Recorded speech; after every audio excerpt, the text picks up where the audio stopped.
भिवानी के मुद्दों की अगर बात की जाए तो भिवानी का आज सबसे बड़ा ज्वलंत मुद्दा है नगर परिषद। बिल्कुल जी हाँ, नगर परिषद का आज बजट सेशन था। भिवानी में 31 वार्ड जो है भिवानी के अंदर है, 31 वार्डों की जबरदस्त बैठक जो है आज हुई थी। हालांकि एक पार्षद जो है वो मीटिंग में नहीं आया, उसने मीटिंग का बहिष्कार किया। आपको वो भी बताएंगे कि आखिरकार बहिष्कार क्यों किया था। दूसरी बात, आज जो है नगर परिषद के अंदर 118 करोड़ रुपए जो है बजट जो है पास किया गया ताकि शहर का विकास किया जा सके। शहर का विकास होता है या नहीं होता वो तो आगे आने वाला समय बताएगा। पहले आपको भिवानी नगर परिषद के चेयरमैन प्रीति भवानी प्रताप के पति यानी कि उनके प्रतिनिधि भवानी प्रताप की ये बाइट सुनाते हैं। आप सुनिए कि किस प्रकार से भिवानी का आज बजट सेशन पूरा हुआ। उसके बाद हम मुद्दों पर भी आएंगे। पहले आप ये सुनिए। अगर आपके बीच में से किसी का कोई प्रस्ताव हो पटल पे कर सकती है। हाँ बताओ। ऐसा है जी, जो भिवानी थी जो अपने बाबा नीलपाल सिंह महाराजा नीलपाल सिंह के नाम से जैसे चौक है, ऐसे भिवानी शहर में 107 पार्क है। 107 पार्क की बैठक थी। बजट के साथ साथ हमारी साधारण बैठक भी हुई। बजट के अंदर हमने शहर के जो विकास कार्य है उसके लिए बजट का आज हमने बजट को पास किया है। बजट सेशन में हमारा करीब 118 करोड़ का हमने बजट आज शहर के विकास कार्य के लिए पास किया है, जिसमें कि सभी चीज़ों को लेकर हमने ध्यान में रखा है, चाहे डेवलपमेंट के काम हो हमने, और कर्मचारियों को लेकर भी सारी, और नगर परिषद की जो हमारी भूमियाँ हैं उनको भूमि से किस प्रकार के खर्चे हमने लगाने हैं, किस प्रकार से हमने आय व्यय का सारा ब्यौरा हमने सर के ऊपर पास रखा है, और कितनी हमारी इनकम होनी है। 76 करोड़ के करीब हमारा सालाना इनकम का हमारा अनुमानित है, और क्लोजिंग बैलेंस हमारा 74 करोड़ लगभग क्लोजिंग बैलेंस हमारा रहा है। और इसमें सबकी सहमति से और सबके सहयोग से बजट का हमारा पास हो गया है। और साथ साथ साधारण बैठक के अंदर विकास कार्यों को लेकर चर्चा हुई है। पीछे हमने 80 कामों को शहर के जो विकास के कार्य में बहुत अहम रोल अदा करेंगे, ऐसे कार्य को हमने पिछली बैठक में पास किया था। अभी हम जो डेवलपमेंट के जो कुछ प्रस्ताव हमारे पास आए हैं उन पर भी हम चर्चा करेंगे। साथ साथ कुछ एक मार्गों का महापुरुषों के नाम से नामकरण का था, उनको भी हमने सदन के अंदर सर्वसम्मति से पास किया है। अतिक्रमण देखिए बहुत बड़ी समस्या है। अतिक्रमण को लेकर के नगर परिषद समय समय पर अतिक्रमण हटाओ अभियान चलाती रहती है, और अतिक्रमण एक वो बीमारी है जो किसी भी एक वो ग्रहण है जो किसी भी शहर या गांव के ऊपर एक बड़ा सुंदरता पे लगता है, और उससे शहर की दशा भी बिगड़ती है और आने जाने में परेशानियां भी होती हैं। और इसको हमने अतिक्रमण समय समय हटाते तो रहते हैं, लेकिन परमानेंट इसी को हम ऐसी व्यवस्था देख रहे हैं ताकि एंक्रोचमेंट बिल्कुल जीरो हो जाए। अभी हमारे शहर के अंदर बरसाती नाले जो खुले रूप में भी हैं, और उनके ऊपर ज्यादातर बाजार के अंदर अतिक्रमण कर रखा है। किसी ने 14-10 फुट को ढा रखे, किसी ने 5 फुट को ढा रखे हैं। तो अभी हमारी एक शहर की बरसाती पानी की निकासी के लिए एक बड़ी महत्वाकांक्षी हमारी योजना भी है, और उसके जब वो रातल पे आएगी तो एनक्रोचमेंट उससे खत्म होगी। मैं मानता हूँ कि सारे जितने खुले नाले हैं उसके अंदर पाइपलाइन की व्यवस्था करें, बड़े बड़े पाइप डाले जाए जहाँ पे लेवलिंग हो, उनकी निकासी का अच्छा साधन हो, उसके जगह जगह मेन होल बने। जिसे हमने बड़े बड़े शहरों के अंदर देखा कि बरसाती पानी कोई भी खुला नाला नहीं होता, ना कोई नालियां होती हैं। शहर की सुंदरता इन छोटी छोटी चीजों को लेकर के बनती है। आपका फिर से स्वागत है। आज हमारे साथ इस विषय के ऊपर बातचीत करने के लिए वरिष्ठ पत्रकार अजय मल्होत्रा जी हैं, और दूसरा वार्ड नंबर 8 के पार्षद सुमिता डुडेजा के पति जो कि पार्षद के प्रतिनिधि हैं हर्षदीप डुडेजा जी, जिले के उपाध्यक्ष भी हैं। हर्षदीप जी, आपका स्वागत है। धन्यवाद। धन्यवाद मल्होत्रा जी, आपका भी स्वागत है। सर, क्या कहेंगे, आपने जो है सारे मुद्दे को देखा है। आज गर्मा गर्म बहस जो है वो हुई है। पहले मैं आपके पास आऊंगा कि इस तरह की बहस से और 118 करोड़ रुपए भिवानी के विकास के लिए बात की गई है, चाहे लाइटों की बात हो चाहे सीवर व्यवस्था की बात हो। भिवानी में सबसे बड़ी जो है क्या समस्या है फिलहाल जो आगे ठीक होनी चाहिए? देखो, भिवानी हो या कोई और शहर हो, लोकतांत्रिक तरीके से परिषद की बैठकें होनी चाहिए, और सरकार की सोच भी है ये। और मुख्यमंत्री जी ने पिछले दिनों यहाँ स्पष्ट किया था कि भाई जो बजट है वो आप अपने आप जनरेट करो और अपने खर्चों को मीट आउट करो। अगर ईमानदारी से नगर परिषद चलाई जाती है तो पैसे की कोई कमी नहीं है। कमी है तो व्यवस्था की कमी है, क्योंकि हम भिवानी का जो देख रहे हैं इतिहास पिछले 40 सालों से, कहीं ना कहीं जब भी कोई प्रधान आया तो कहीं कभी किसी के समय में किसी को लालच दिखाई दिया, कभी किसी को लालच दिखाई दिया, भिवानी में तो ख़ास तौर पर ज़मीनों को लेकर काफ़ी कब्ज़ों का के लिए बदनाम भी रहा है भिवानी। तो ऐसे में इस बदनामी के दाग को धोने के लिए भी पार्षदों को अब जनता के कार्य करने होंगे। तो आज की बैठक में जिस प्रकार से कुछ पार्षदों ने अच्छे मुद्दे उठाए हैं और वो बहुत लंबे समय के लिए आगे काम आएंगे, क्योंकि लोकतांत्रिक तरीके से अगर आप अपने वार्ड के, अपने शहर के मुद्दे उठाओगे तो स्वाभाविक है शहर भी चमकेगा और जो लोग मुद्दा उठा रहे हैं उनकी भी स्थिति शहर में कंसोलिडेट होगी। खास तौर पर हर्षदीप ने कुछ इलाकों को अच्छे ढंग से अपने इलाके को उन्हें रिप्रेजेंट किया, सुभाष तंवर ने कई मुद्दे उठाए और भी 2-3 पार्षद थे, मैं देख रहा था, जिन्होंने अच्छे ढंग से 25 नंबर वार्ड के भी पार्षद ने अपने वहाँ बंसीलाल पार्क का मुद्दा उठाया था। तो इस प्रकार से कुछ पार्षदों ने अच्छे ढंग से और भवानी प्रताप ने उनके जवाब भी सेटिस्फैक्ट्री दिए, लेकिन धरातल पर काम होगा कि नहीं होगा, सिर्फ जवाब से काम नहीं चलता है। वहाँ डीएमसी भी मौजूद थे। तो ऐसे में कई बड़े ज्वलंत मुद्दे हैं। अब कई चीज़ें ऐसी हैं कि शहर में, जैसे आपने कई बार कह दिया कि माल रोड बनेगा, मैं पिछले 10 सालों से सुन रहा हूँ माल रोड बनेगा। आपका घंटाघर से लेके सराय चौटा तक माल रोड का आज तक एक ईंट नहीं लगी है। फिर आप दूसरी बात कहते हो कि हम सारे के सारे ये हमारे जो जितने भी शौचालय हैं शहर के, ये बहुत बढ़िया क्वालिटी के बनाएंगे। आज आप रोहतक में जाओ, आपको साफ़ सुथरे शौचालय मिलेंगे। आप वहाँ पर डी पार्क पे खड़े होके देखो, आप वहाँ आपका महिला कॉलेज के पास देखो, अम्बेडकर चौक पे देखो। हमारे भिवानी में शौचालयों का इतना बुरा हाल है हमारे यहाँ, जहाँ क्योंकि क्वालिटी से बहुत बुरी तरह कंप्रोमाइज़ हो रहा है। क्योंकि हमारे जो अधिकारी हैं नगर निगम के, वो मेरे को कहीं सड़क पे दिखाई नहीं देते हैं। वो कभी ये नहीं सोचते भी हम क्वालिटी को, क्योंकि दफ्तरों में बैठ के एमबी भर ली जाती हैं, कोई जाके मौके पे नहीं देखता है। तो जब तक क्वालिटी मेंटेन नहीं होगी, काम को सही ढंग से नहीं किया जाएगा। सरकार का फंड आता है, वो फंड वापस चला जाता है। अब 1.5 साल हो गया नगर निगम नई गठन हुआ, आज तक वहाँ पर इनके सफाई कर्मचारी नहीं बढ़ा पाए। आपका रिटायरमेंट्स हो गई हैं इतनी। भिवानी के अंदर पहले 600 से 700 नगर परिषद में कर्मचारी होता था, आज वो कम होकर रह गया 200-300। तो जब तक आप कर्मचारी नहीं भर्ती करोगे, कहाँ रुकावट है, क्यों रुकावट है, इसको दूर करना चाहिए ताकि लोगों को सुविधा मिल सके। अगर सुविधा नहीं मिलेगी तो सरकार भी बदनाम होगी। बिल्कुल, अगर सुविधाएं नहीं मिलेंगी तो सरकार भी बदनाम होगी। हर्षदीप जी, आपके पास मैं आना चाहूँगा। 118 करोड़ रुपए आज तक से पास किए गए, मोहर लगाई गई है। 31 के 31 वार्ड पार्षद वहाँ मौजूद होने चाहिए थे। हालांकि बताया जा रहा है कि 30 पार्षद थे, एक पार्षद ने बहिष्कार भी किया था। क्या मामला था? और दूसरी बात, क्या क्या मुद्दे जो हैं वो उस बहस के अंदर उठाए गए थे? एक बहस जो है वहाँ पर, गर्मा गर्म बहस जो है वहाँ पर हुई थी। देखिए, मैं आपके चैनल के माध्यम से ये बताना चाहूँगा कि जो बहस आज हुई वो जायज़ बहस थी, क्योंकि सरकार ने जो फंड की जितनी इनको ज़रूरत थी, आज से पहले जितनी भी सरकारें आई, कभी भी नगर परिषद में पैसा नहीं होता था। कर्मचारियों की तनख्वाह देने के लिए इनका पैसा नहीं था। आज पैसे की कोई कमी नहीं है। हमारे ईमानदार मुख्यमंत्री मनोहर लाल खट्टर जी द्वारा कितनी जन प्रतिनिधियों के लिए यहाँ पे हमें ग्रांट दी गई, वार्डों के लिए ग्रांट दी गई, पब्लिक को जन संवाद में जो भी उनकी समस्या थी उनका सुना गया। अभी आपने देखा विकास यात्रा निकली, वार्ड वार्ड में गई कि जिसकी जो भी समस्या है वो अपनी रिटर्न में दो, हम आपका तुरंत निवारण करेंगे। पर होता क्या है, भ्रष्ट अधिकारी कुछ, वो कहते हैं ना, एक मछली पूरे तालाब को खराब कर देती है। वही हाल हमारे यहाँ भिवानी का है। आज हमें लगभग 20 महीने हो चुके हैं पार्षद बने, चेयरमैन प्रतिनिधि भवानी प्रताप जी को बने, पर कुछ अधिकारी हैं जो कि टेंडर की प्रक्रिया करना ही नहीं चाहते। आप देखेंगे सेक्टर से, मैं वेलफेयर सेक्टर का प्रधान हूँ, सेक्टर में मैं रहता हूँ, पार्षद में वार्ड नंबर 8 जैन चौक एमसी कॉलोनी भारतनगर से हूँ। सेक्टर में आज तक सफाई कर्मचारी नहीं है। सेक्टर की कल आपने न्यूज एक देखी होगी, क्या हालत हो चुकी है सेक्टरों की, कितने खड्डे हो चुके हैं। मैं कहता हूं कि 31 के 31 गांव में इतना बदहाल गांव कोई नहीं होगा जो सेक्टर 13 का हाल है। अब ये देखिए, बहुत बड़ी आश्चर्यचक बात है कि हम सीएम साहब से मिलते हैं, उनके जो नीचे ओएसडी है उनसे रिक्वेस्ट करते हैं, मंत्री से मिलते हैं कि हमें ग्रांट दीजिए, ग्रांट भी मिल गई है, फिर क्यों टेंडर नहीं लगाए जा रहे? भैया कोई बहाना तो बताओ।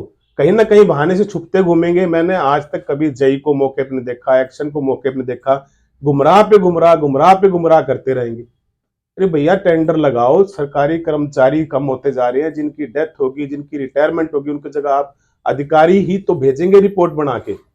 हम पार्षद प्रतिनिधि हैं, हम जनता की आवाज उठा के अधिकारी के पास जाएंगे, प्रधान के पास जाएंगे, डीएमसी के पास जाएंगे। अब आप देखेंगे कि बड़ा ही दुखद है, एक मैं आपको वाक्य बताऊंगा, पंजाबी धर्मशाला। अब सीएम साहब से पंजाबी धर्मशाला के लिए कोई एक धर्मशाला किसी समुदाय की नहीं होती, वो 36 बिरादरी काम करती है, और जो जगह दी गई वहां पे एक भी पंजाबी घर नहीं होगा। लुहारू रोड पर चारा मंडी के पास लगभग 3600 गज जगह इन्होंने हमें दी। सीएम साहब को हमने रिक्वेस्ट करी, उन्होंने फट हमारी रिक्वेस्ट स्वीकार करी कि 36 बिरादरी काम आएगी। लुहारू रोड पर जगह पास की गई, उसके बावजूद हाउस में इतना हंगामा हुआ कि वे जगह पास नहीं करेंगे, फिर भी सबकी सहमति से जगह पास की गई। मौके पे एडीसी मैडम, डीएमसी खुद गए। उस दिन लगभग 5-6 घंटे हमारी मीटिंग चली। इसी बहस के बीच में बकायदा लिखवाया गया कि कोई धर्मशाला का मिसयूज नहीं होगा, कमर्शियल एक्टिविटी कोई नहीं होगी, आप कोई दुकान नहीं बना सकते, कोई ऑफिस नहीं बना सकते। जबकि आज से पहले मुझे नहीं लगता किसी की प्रोसीडिंग में ये बात लिखी गई कि धर्मशाला में दुकान नहीं बनेगी।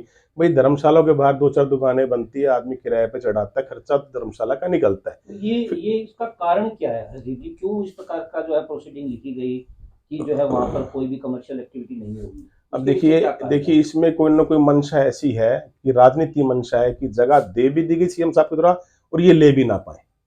देखिए आप भी वरिष्ठ पत्रकार है, मल्होत्रा जी वरिष्ठ पत्रकार है, शहर में सबको आवाज जा रही है कि प्रदेश का राजा सीएम हर चीज देना चाहता है पर निचले लोग उसको पास नहीं होने देंगे। ये समस्या इतनी गहरी हो चुकी है, 57,000 रुपए गज के हिसाब से वो जगह हमें 16 करोड़ रुपए में कौन धर्मशाला की जगह ले लेगा आप बताइए।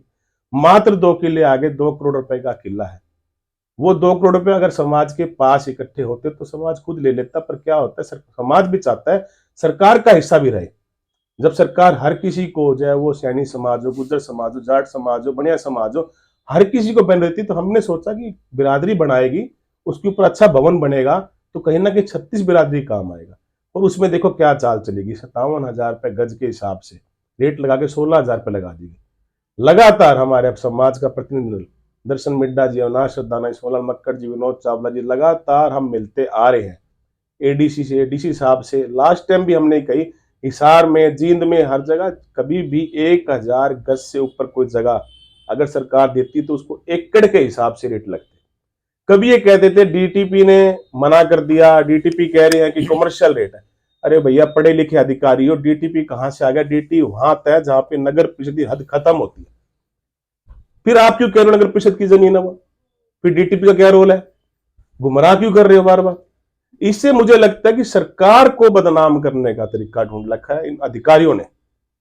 हमारा सीएम सब कुछ देना चाहता है। अब ये देखिए जन संवाद समस्या रखी, आयुष्मान भारत है, गरीबों को आज इलाज कराने की कोई दिक्कत परेशानी नहीं है। नगर परिषद के माध्यम से जय हमें जितनी भी सुविधाएं हमने मांगी सरकार से, उन्होंने बेखूबी ग्रांट के रूप में हमें दी, पर कहीं ना कहीं भ्रष्ट अधिकारी ये करने नहीं देंगे। सर हमने कल भी एक मुद्दा उठाया था भिवानी की पंजाबी धर्मशाला को लेकर के। आज इस प्रकार से हाउस के अंदर बैठक भी हुई है, हरदीप जी इस प्रकार से आरोप लगा रहे हैं।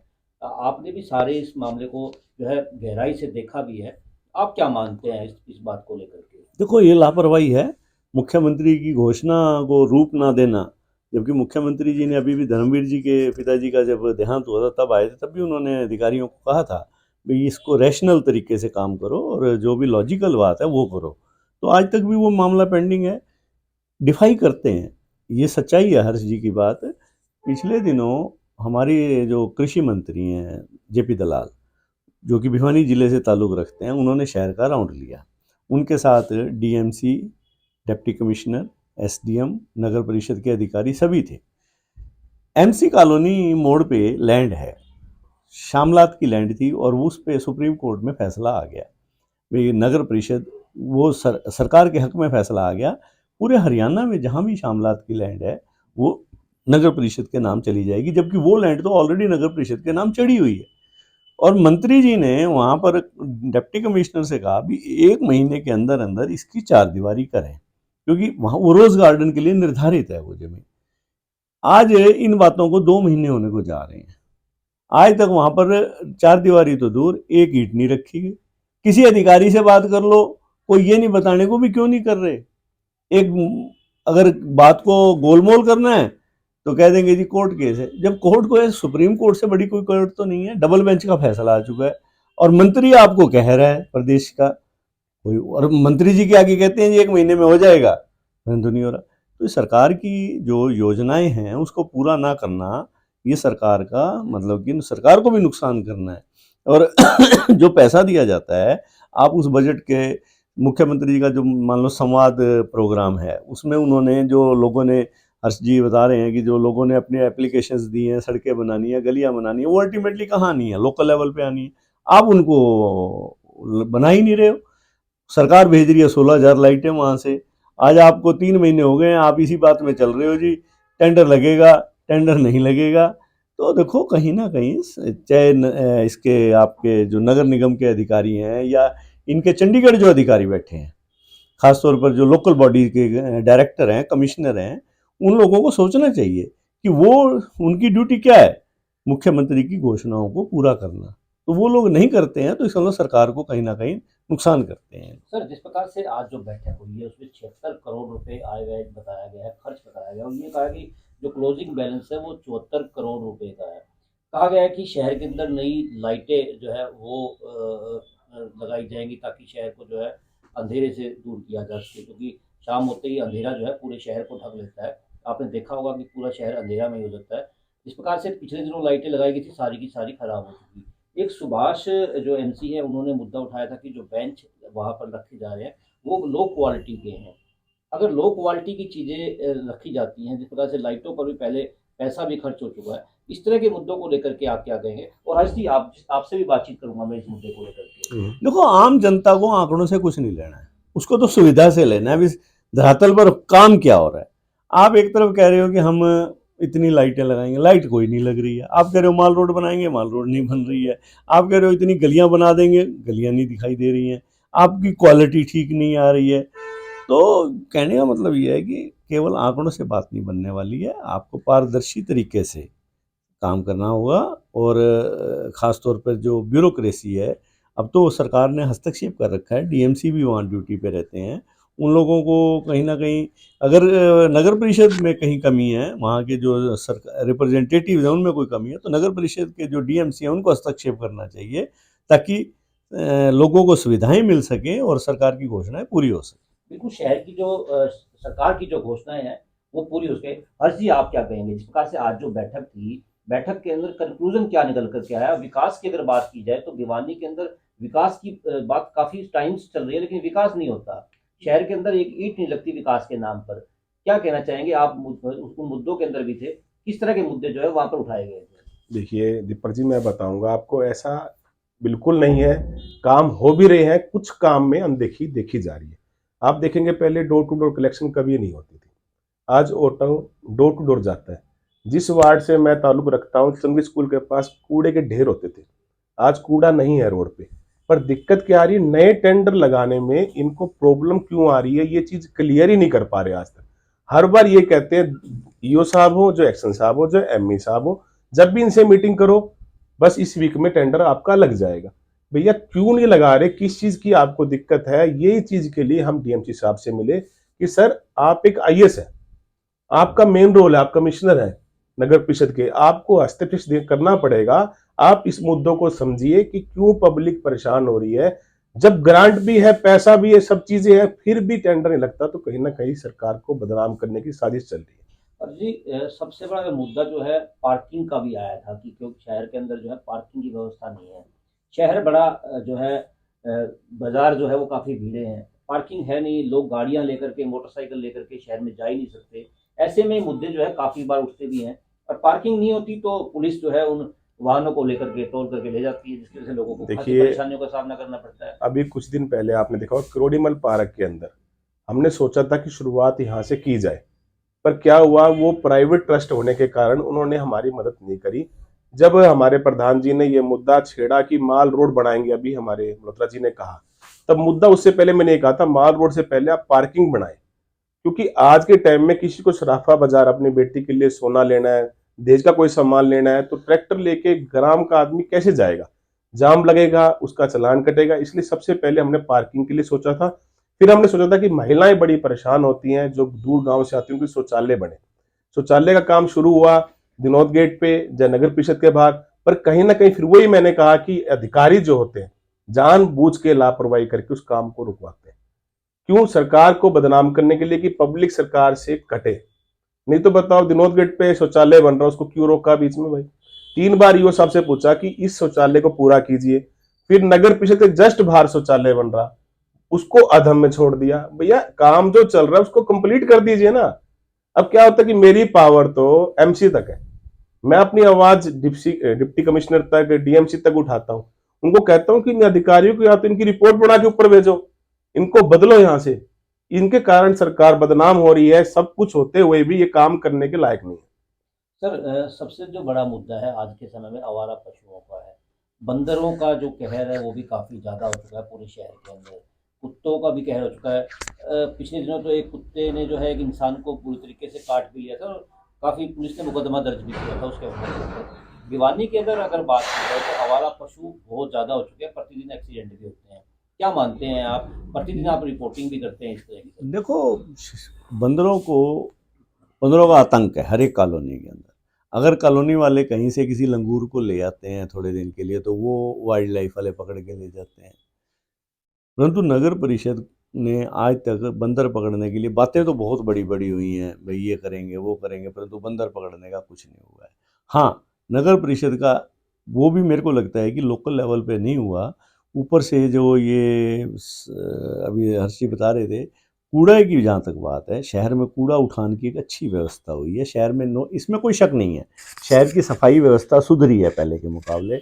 पिछले 30 सालों में पहला मौका ऐसा है कि शहर में सफाई दिखाई देती है, इसमें कोई शक नहीं है। इसके लिए नगर परिषद ने काम भी अच्छा किया है। परंतु और कई चीज़ें हैं, जैसे अब पशु हैं। अब मुख्यमंत्री जी ने कहा कि 15 फरवरी के बाद हम पशु पकड़ने हमारे शुरू कर देंगे, इस तरह से आवारा पशु। परंतु अब तक आप रात के टाइम निकलो, शाम के टाइम निकलो, दिन के टाइम निकलो, आपको आज भी पशु दिखाई देंगे। तो क्या होता है कि ये काम अधिकारियों का होता है। मुख्यमंत्री ने तो आगे पशु पकड़ने नहीं है, उन्होंने घोषणा कर दी है, उसको इम्प्लीमेंट करें और इम्प्लीमेंट करके लोगों को राहत पहुंचाएं। जब तक ऐसा नहीं होगा, ना तो उनकी अपनी नौकरी सार्थक हो रही है, ना जनता के प्रति उनकी जवाबदेही सार्थक हो रही है। एक पोर्टल की बात जो सर वो भी उस बैठक के अंदर उठी है कि टेंडर के लिए जो पोर्टल लगना चाहिए, पोर्टल होना चाहिए, उसके ऊपर अधिकारी जो है वो ध्यान नहीं दे रहे, जिसकी वजह से टेंडर नहीं लग पा रहे, काफ़ी समस्याएं जो है वो आ रही है। आप क्या मानते हैं? आप कहते हो पोर्टल, मैंने ऐसे अधिकारी देखे हैं कि वो एमबी नहीं भरते हैं काम की।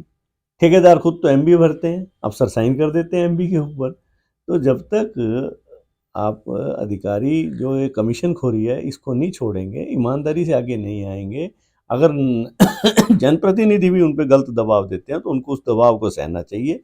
ये उस दबाव को क्यों सहते हैं? वो इसलिए सहते हैं कि इनमें भी कहीं ना कहीं खोट है। तो अगर सरकार के अगर पोर्टल्स को सही ढंग से इस्तेमाल करें तो बहुत अच्छा काम हो सकता है। परंतु वही बात है ना, इन चीज़ों को कौन मॉनिटर करे? तो वो भी फिर वही बात आ जाती है, ब्यूरोक्रेसी मॉनिटर करे, वो कर नहीं रही है मॉनिटर। मैं हर्जी एक आखिरी बात जो है आपसे जानना चाहूँगा, मैं शहर के पार्कों को लेकर के, शहर के पार्कों को लेकर के भी मुद्दा जो है आज काफ़ी उठाया गया था कि पार्क जो है वो काफ़ी खस्ता हालत में हो चुके हैं। नगर परिषद को उस तरफ ध्यान देना चाहिए, क्योंकि नगर परिषद अगर ध्यान, नगर परिषद का तो खाली ये कह देना होता है कि ये हुड्डा के अंदर है और हुड्डा जो है नगर परिषद की बात करती है, लोगों को खासी परेशानी का सामना करना पड़ता है।